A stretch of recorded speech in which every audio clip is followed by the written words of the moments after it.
abbun bishmaya.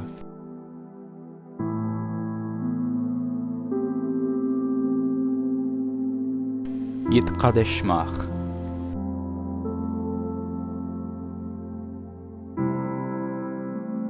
تيتين ملخوتاخ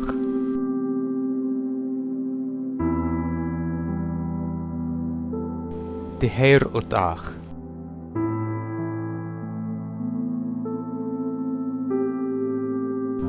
heykhma bishmaya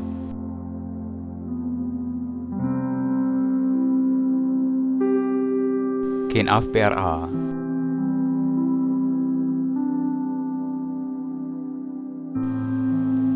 لخمان دمير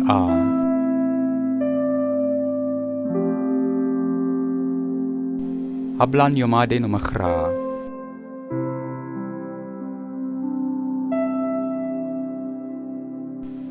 ushbaq chobayn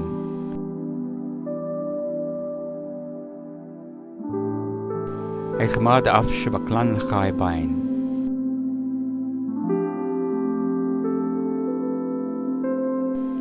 ve'al ta'elan nisayona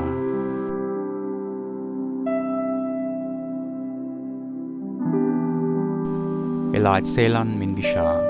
Amen. Welcome back. We're moving on a little bit further with our understanding of the Lord's Prayer and the challenges that it brings to us. And we're moving possibly on to one of the most difficult passages that Jesus says to us that often gets mistranslated or misunderstood as we move from the Greek to the English rather than from the Aramaic to the English. Lead us not into temptation, but deliver us from evil. What father would want to lead their child into temptation? That just doesn't make sense.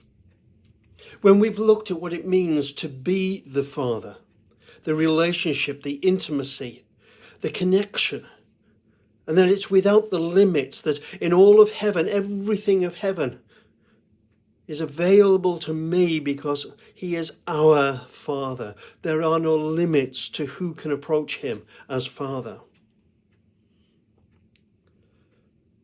His character pervades everything. It's in the midst of everything if we want to find it. We talked about the fact that the desire of God is for us to grow. And we may talk about it in the idea of daily bread, but actually it's more than bread, it's insight, it's provision of understanding. It's the ability to take this next step forward. When they were going in Exodus, it was the bread that allowed them to keep moving on. And it's this idea that God wants us to keep moving on. And then he gave us the challenge. And forgive us our trespasses as we forgive those who trespass against us. And the fact that growing in our humanity is connected to our ability to be able to understand how much we can grow our limits. And too often we do that by learning how to forgive, and that's not an easy lesson. Because too often it's the unforgiving nature that holds us and constrains us and constricts us. When we find that we're able to forgive, which comes from me, it's got nothing to do with you, how I forgive you. It's my release. But then it's also moving to the fact that I also want your release, so you can become free. And then we say, lead us not into temptation. This is the same Father who wants all of what we've been talking about. So we've got to be very careful in the translation here. The word in Aramaic is wela. And it's the picture. And the best idea I can give of a picture is when I, as a father, would see my kids running towards the fire. And I would be so afraid that if they don't stop in time, they would get burned. I would hold them back. I would grab them, not viciously, but I would hold them back from putting their hand in the fire because I wouldn't want to get them burned. That's what this is. It's to hold us from entering into a place where I become less rather than I become more.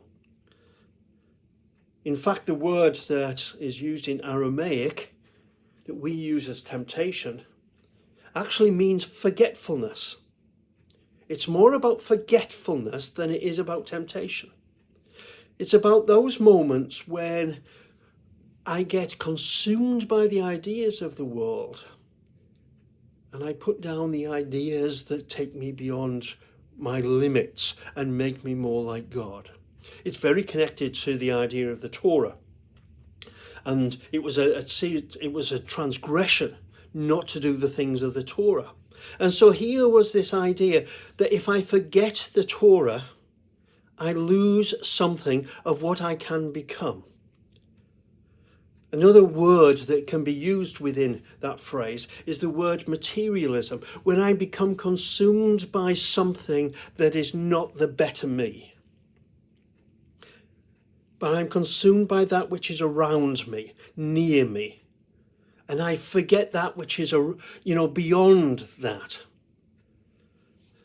And I'm asking God, when I say those words, I'm saying, hold me back from a world which would take away from me the opportunity to be better, to be stronger, to be more hopeful, to be more loving, to be more forgiving, to be more able to be who you are.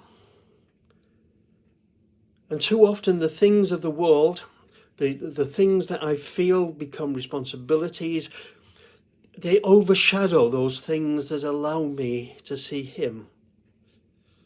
And so the question is, hold me back from losing that view of you.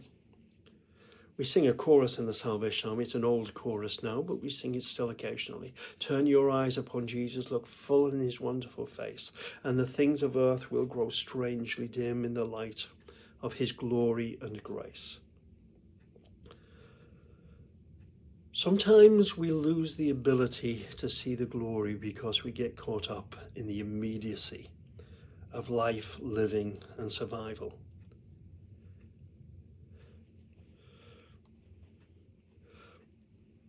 And lead us not into temptation, but deliver us from evil. Now again, this is a very, very complex word. The word is bisha. Bisha, that is translated into evil. The Aramaic is bisha. Now it actually doesn't so much mean evil as it means unripeness, sourness, the inability to be to enjoy it. If we go back to Jeremiah 24, there's a little story and a vision that God has with Jeremiah, and the vision is of some good figs and some bad figs. And the word used to describe the bad figs are bisha. They're figs that are unconsumable, they're unripe, they're sour, they taste horrible.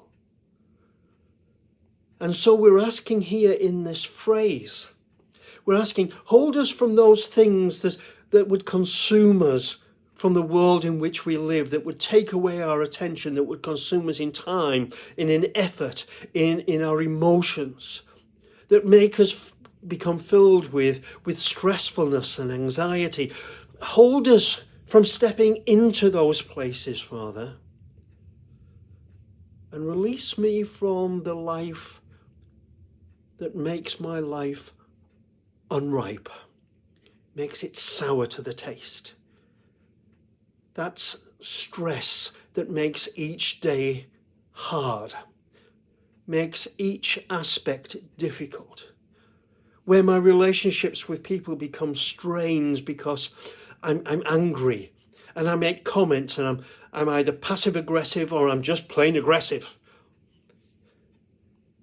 Father, hold me back from the world that would take away from me all that you want to give to me and replace it with something less. You know, we're very good as humans in replacing the best with the good. Well, we've got to learn the art of replacing the good with the best. And the best belongs in the counsel of God. And to release me from the life that is tasting more and more sour, that is unripe.